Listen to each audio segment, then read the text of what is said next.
కేంద్ర ప్రధాన ఎన్నికల కమిషనర్ జ్ఞానేష్ కుమార్పై విపక్షాలు అభిశంసన తీర్మానం ఇంపీచ్మెంట్ నోటీస్ ప్రవేశపెట్టాయి. ఏకంగా 193 మంది సభ్యులతో కూడినటువంటి సంతకాలతో నోటీసును అటు ఉభయ సభల్లో, ఇటు రాజ్యసభలోను ఇటు లోక్సభలోను సమర్పించినటువంటి పరిస్థితి. ఇప్పుడు దీనిపై లోక్సభ స్పీకర్ కొద్దిగా సమయం తీసుకుని దీన్ని అడ్మిట్ చేస్తారా లేదా అనేది ఒక ఆసక్తి నెలకొంది. సో ఏదేమైనప్పటికీ 2024 ఎన్నికల తర్వాత ఏ అనుమానాలు, ఏ ప్రశ్నలు ఇప్పటి వరకు వినిపించాయో, ముఖ్యంగా ఈవీఎంల గోల్మాల్ జరిగిందని, జరగలేదని ఒక ఆరోపణలు, విమర్శలు పెద్ద ఎత్తున వచ్చాయి. అదే సమయంలో ది వైర్ ఆంగ్ల వెబ్సైట్లో పరకాల ప్రభాకర్ గారు రాసినటువంటి ఆర్టికల్ కూడా చాలా సందేహాలు, చాలా ప్రశ్నలు లేవనెత్తినటువంటి పరిస్థితి. దీనిపై ఇప్పటి వరకు ఎలక్షన్ కమిషన్ నుంచి సమాధానం లేదు. సో ఈ నేపథ్యంలో ఇప్పుడు విపక్షం ఒక్కసారిగా జ్ఞానేష్ కుమార్పై అభిశంసన తీర్మానం ప్రవేశపెట్టిన పరిస్థితి. సో ఈ నేపథ్యంలో ఈ వివరాలపై మాట్లాడేందుకు హైకోర్టు న్యాయవాది గోసాల శ్రీనివాస్ గారు మనతో జాయిన్ అవుతున్నారు. సార్ నమస్తే. నమస్కారం అండి. యా సార్, ఎలా తీసుకోవాలి సార్ ఇంపీచ్మెంట్ నోటీస్, అభిశంసన తీర్మానం? దేశ చరిత్రలో ఐ థింక్ ఒక ఎలక్షన్ కమిషనర్ పై ప్రవేశపెట్టడం ఇదే తొలిసారి కావచ్చు. దీన్ని ఎలా తీసుకోవాలి, ఏం జరగనుంది పరిణామం అంటే మీరేం చెప్తారు? ఇప్పుడు మంచి ప్రశ్న చేశారండి. ఎలక్షన్ కమిషన్ అనేది కాన్స్టిట్యూషనల్ అథారిటీ. కాన్స్టిట్యూషనల్ ఇన్స్టిట్యూషన్స్ లో రిజర్వ్ బ్యాంక్ ఎలాగో election commission, control and auditor general, వీళ్ళందరూ కూడా కాన్స్టిట్యూషనల్ అథారిటీస్. కాన్స్టిట్యూషనల్ వింగ్స్ వేరు. కాన్స్టిట్యూషనల్ వింగ్ మనకి లెజిస్లేటివ్, ఎగ్జిక్యూటివ్ అండ్ జ్యుడిషియరీ, ఇవి వింగ్స్ వేరు. ఇవి constitutional authorities.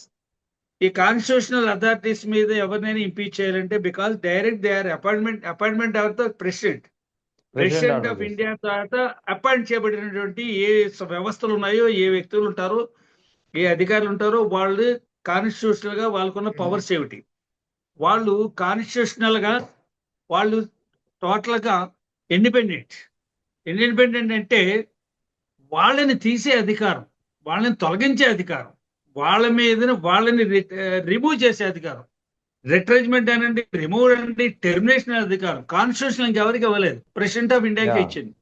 President of India ఖచ్చితంగా ప్రజాసభను అడుగుతారు. ప్రజాసభ రికమెండేషన్స్ కావాలి. ప్రజాసభ అంటే లోక్సభ ఉభయ సభలు ఎవరిని ఇంపీచ్ చేయాలన్నా ఆ రెండు సభలు అంగీకరించాలి. ప్రొసీజర్ ఏం చెప్పింది కాన్స్టిట్యూషన్ లో? కనీసం 100 మంది లోక్సభ నుంచి, 50 మంది రాజ్యసభ నుంచి ఈ కోరుతూ ఇంపీచ్మెంట్ నోటీస్ ఇవ్వని, ముందు వరకు నోటీస్ ఇవ్వాలి. ఎలక్షన్ కమిషనర్ ఎవరైతే పేరు పెట్టారో, పేరు జ్ఞానేశ్వర్ గారు, వారిని ఒక్కసారి వారిని ఈ విధంగా నోటీస్ ఇవ్వండి, మేము నోటీస్ ఇచ్చి వాళ్ళని ఇంపీచ్ చేస్తున్నాం, వాళ్ళని సంజాషి కోరాలి. వారి దగ్గర డిఫెన్స్ కూడా ఉంది, డిఫెన్స్ ఇస్ అవైలబుల్. వారికి 100 మంది లోక్సభ నుంచి, కనీసం 50 మంది రాజ్యసభ నుంచి సంతకాలు పెట్టినటువంటి ఒక రిక్వెషన్ లెటర్ అనుకోండి, స్పీకర్ గా అందజేయాలి.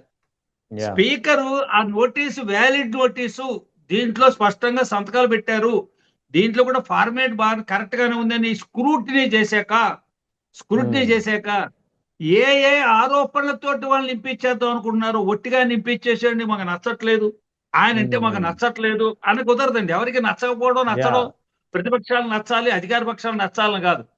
కంపల్సరీగా కంప్లైంట్ ఏమిటి, వాట్ ఈస్ ది కంప్లైంట్, ఆయన మీద కంప్లైంట్ స్పష్టంగా తెలియజేయాలి.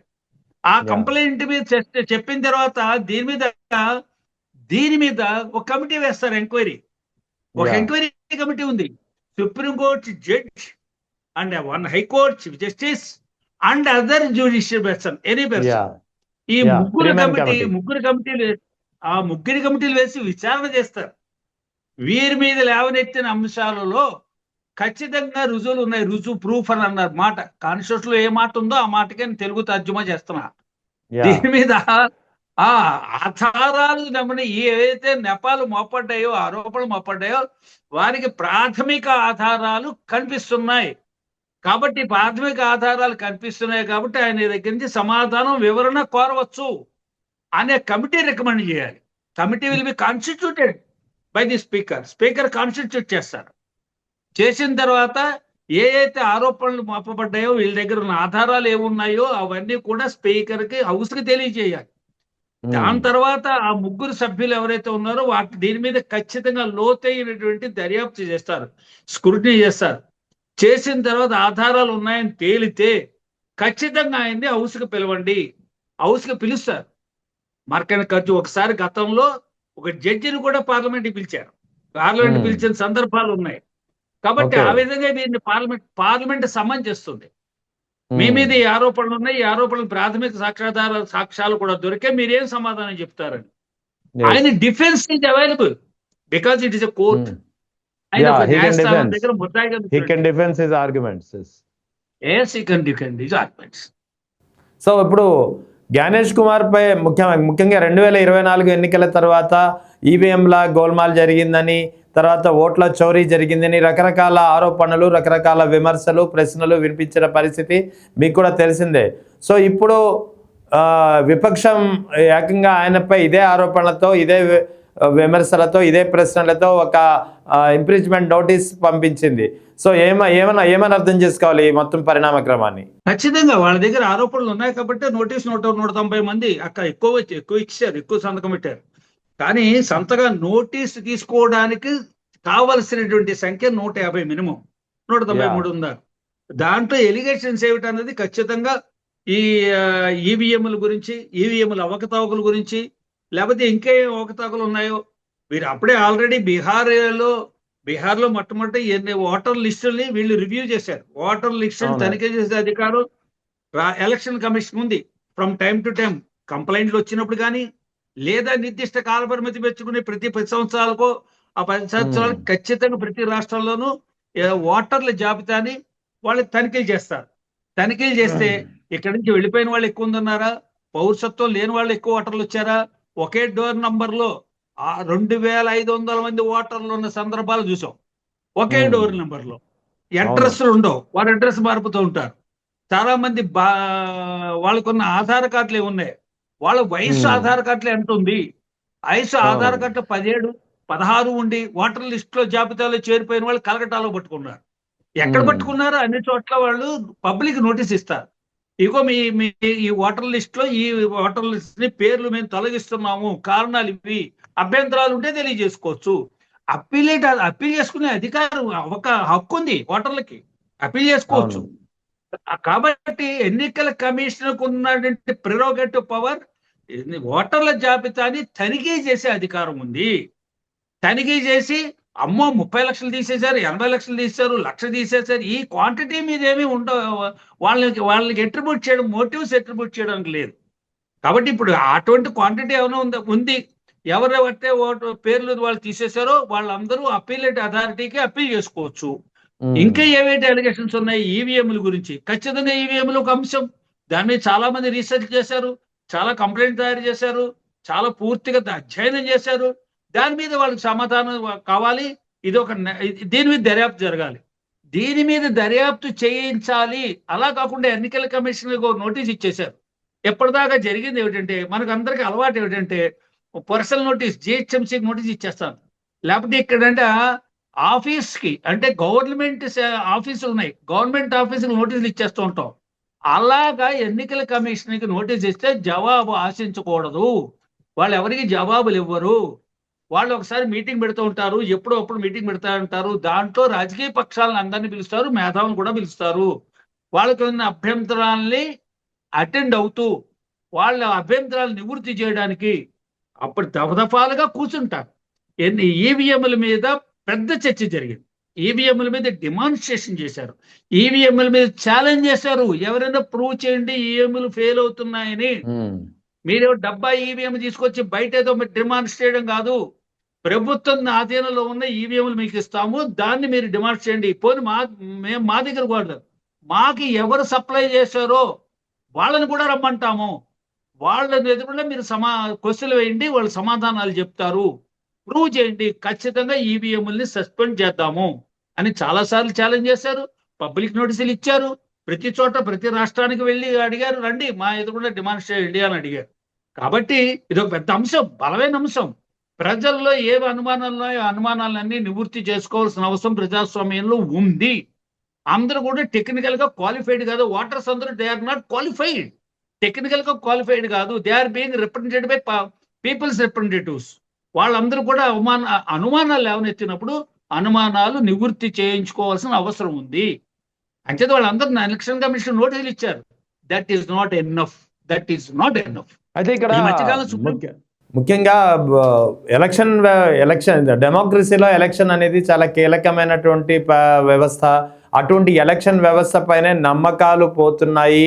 ఎందుకంటే ఎలక్షన్ కమిషనర్ వ్యవహరిస్తున్నటువంటి తీరు కానీ, ముఖ్యంగా కమిషనర్ జ్ఞానేష్ కుమార్ ఇటీవల కాలంలో ఆయన మాట్లాడుతున్నటువంటి పరిస్థితి కానీ, వాళ్ళు తీసుకుంటున్నటువంటి నిర్ణయాలు కానీ, ముఖ్యంగా ఎలక్షన్ కమిషన్ అంటే ప్రజాస్వామ్యంలో ఏదైతే ఒక మూలస్తంభమో ఎలక్షన్ కమిషన్, ఆ ఎలక్షన్ కమిషన్ వ్యవస్థ పైన నమ్మకాలు పోతున్నాయనే ఆరోపణలు ఇప్పటివరకు వచ్చాయి. ఇప్పుడు బహుశా తొలిసారి ఎలక్షన్ కమిషనర్ని టార్గెట్ చేస్తూ, కార్నర్ చేస్తూ అభిశంసన తీర్మానం ప్రవేశపెట్టడం, ఈ పరిణామాలను ఎలా చూడాలంటారు?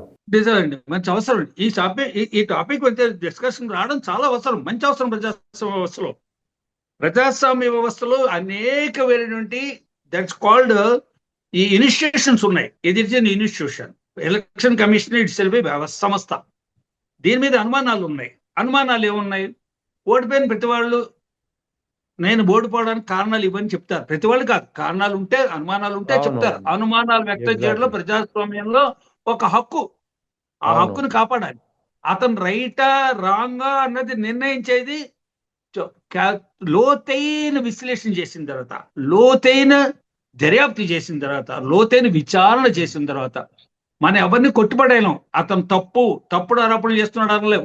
ఎవరు కూడా అటువంటి ఆరోపణలో సత్తా లేదు, పస లేదు, ఆధారాలు లేవని రుజువు అయ్యే వరకు ఆరోపణ చేసిన వాడు ఖచ్చితమైన వ్యక్తి అని అంటాను నేను. Is right in making allegation. Let us prove that his allegation is not correct. Every allegation is a countable allegation. ఖచ్చితంగా దాన్ని గౌరవించాలి, దాన్ని మర్యాదగా తీసుకోవాలి. ఎలిగేషన్ ప్రూవ్ చేయాలి. అలిగేషన్ చేసినట్టు ప్రూవ్ చేయాలి. మాకు మర్యాద ఇవ్వట్లేదు, ఆయన ఎలక్షన్ కమిషన్ గారు ఇష్టం వచ్చినట్టు వ్యవహరిస్తున్నారన్న మాట ఒకటి చాలదు. ఏ విధంగా ఎక్కడెక్కడ ఎలక్షన్ వ్యవహరిస్తున్నారు. ఈ మధ్యన సుప్రీంకోర్టులో బెంగాల్ యొక్క ఏదైతే ఉందో వాళ్ళు చేశారో ఎన్నికల ఓటర్ల జాబితాని రివ్యూ చేశారో, ఆ రివ్యూని ఛాలెంజ్ చేస్తూ రిట్ పిటిషన్ వేశారు సుప్రీంకోర్టులో. గౌరవనీయులైన బెంగాల్ ముఖ్యమంత్రి గారు ఆవిడే స్వయంగా వెళ్ళి వాదించారు. మమతా బెనర్జీ వాదించారు. ఆవిడ వాదన నేను విన్నాను. ఎక్కడ కూడా టెక్నికల్ వాదన, కాన్స్టిట్యూషనల్ వాదన లేదు. ఒకే ఒకటి వాదన వాదించారు ఆవిడ. అందరినీ గొత్తగా తీసేశారు, ఎవరికి చెప్పకుండా తీసేశారు. ఇది దారుణము. ఇది ప్రజాస్వామ్యంలో రాజకీయ ఉపన్యాసం ఇచ్చినట్టుగా ఉన్నారు. కానీ సుప్రీంకోర్టు ఎలవ్ చేసింది. మీకు అవకాశం ఇవ్వలేదు అనిపించుకోవడం ఎందుకు, మీకు అవకాశం ఇస్తున్నాం అని. కాన్స్టిట్యూషనల్ ఎక్స్పర్ట్స్ మాత్రమే దీంట్లో బాగా టెక్నికల్ గా అరుగు చేయగలరు అని అనుకోక్కర్లే. సామాన్య రాజకీయ విశ్లేషకులు చాలా మంది ఉన్నారు. వాళ్ళు బాగా ఆర్గ్యూ చేయగలరు. మనకి శరద్ యాదవ్ గారిని ఉండేవారు. శరద్ యాదవ్ గారిని పార్లమెంట్ లో ఉన్నారు. అనేక విషయాల్లో ఆయన ఆర్టికల్స్ రాశారు, ఆయన వాదించేవారు, ఆయన ఖచ్చితంగా చూపించేవారు. కాబట్టి మమతా బెనర్జీ గారు కూడా ఆర్గ్యూ చేశారు. చేసిన తర్వాత ఆవిడ ప్రూవ్ చేయాలి. ఎలక్షన్ కమిషన్ ఏకపక్షంగా ఈ వ్యాలిడ్ ఓట్లని రిమూవ్ చేసేసారు అన్న విషయాన్ని ప్రూవ్ చేయాలి. ర్యాండమ్ లో ప్రూవ్ చేసి సరిపోతుంది. ర్యాండమ్ ప్రతి వాడిని రుజువు చేయక్కర్లా. ఇక వాళ్ళు జాబితా నుంచి తొలగించిన పేరులో నేను 50 పట్టుకొచ్చాను, 50 కూడా వ్యాలిడ్ ఓటర్స్ వాళ్ళు, అది కనుక ప్రూవ్ అయితే election commission review is wrong. Random గానే తీర్పిస్తారు. Election commission review is wrong, మళ్ళీ ఫ్రెష్ గా రివ్యూ చేయండి, నోటీసులు ఇవ్వండి అని అంటారు.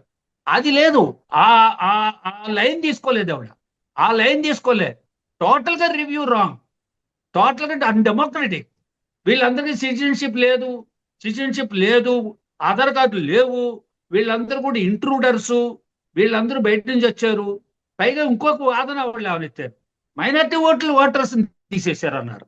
ఇక్కడ మైనార్టీ మెజారిటీ అనేది లేకుండా ఆధారాలతో వాళ్ళు తీసేశారు. ఆధారాలతో తీయబడ్డాయి.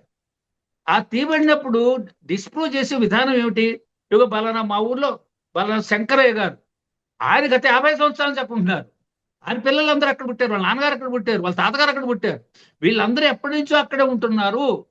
వీళ్ళు ఓటర్ లిస్ట్ లో పేరు తీశారు. కారణం తృణమూల కాంగ్రెస్ కి ఆవిడ జిల్లా అధ్యక్షుడు ఉన్నాడు, తృణమూల కాంగ్రెస్ ఎమ్మెల్యే చేశాడు. ఈ రకంగా బలమైన ఆధారాలతో సుప్రీంకోర్టు వెళ్ళుంటే ఖచ్చితంగా ఎలక్షన్ కమిషన్ యొక్క ఏదైతే పని విధానం ఉందో వాళ్ళ యొక్క క్యారెక్టర్ని election commission intentionally they have removed the voters from the voters list under the that's called at the instructions of ruling party అని చెప్పి అన్నప్పుడు ఖచ్చితంగా ఆయన్ని తప్పుపడతారు. ఆయన because as is not correct. ఆయన డిశ్చార్జ్ చేసే డ్యూటీలో ఎక్కడ కూడా శీలం నిర్మాణం కావాలి, శీలం కనపడాలి, శీలం క్యారెక్టర్ ఇది మెయిన్ ఇంపార్టెంట్. దాన్ని మనం షూట్ చేయాలి.